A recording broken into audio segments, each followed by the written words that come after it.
All right, let's get this show started! Ciryl Gane thinks Jon Jones might be cheering him on at UFC 321.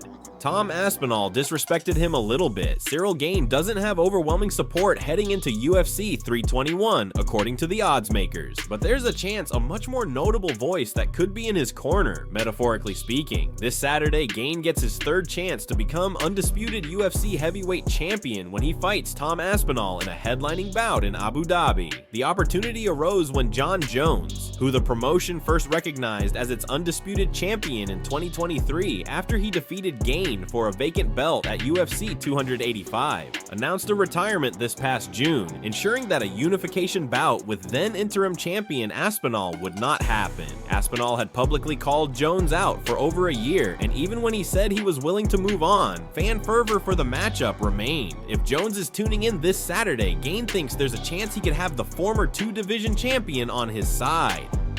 Maybe because I think Tom disrespected him a little bit, Gane told Full Send MMA. So maybe he's going to be on my side, maybe. But yes, he retired. Now it's our turn, and we will see this Saturday.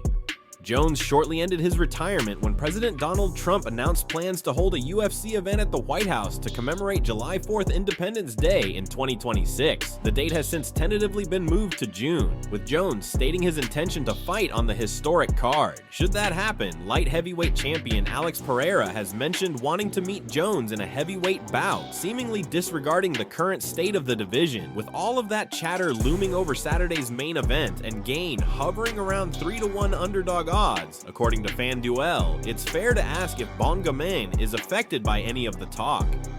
No, for the people who know me, I'm really not focused on the outside, what the people think, the bettors. Gane said, I only focus on myself and on my strengths. If you want to do a real statistic, you must understand all of my career, all of his career, the opponent, how he finished, and day after day, I can see the opinion of the people changing a little bit because when you think a little bit more, you see, okay, it's not going to be an easy fight. Gane still thinks about the Jones loss, which saw him submitted by Bones in 204. However, rather than be weighed down by the experience, Gane chose to grow from it, and he hopes that the lessons learned from that setback finally propel him to the top of the heavyweight ladder.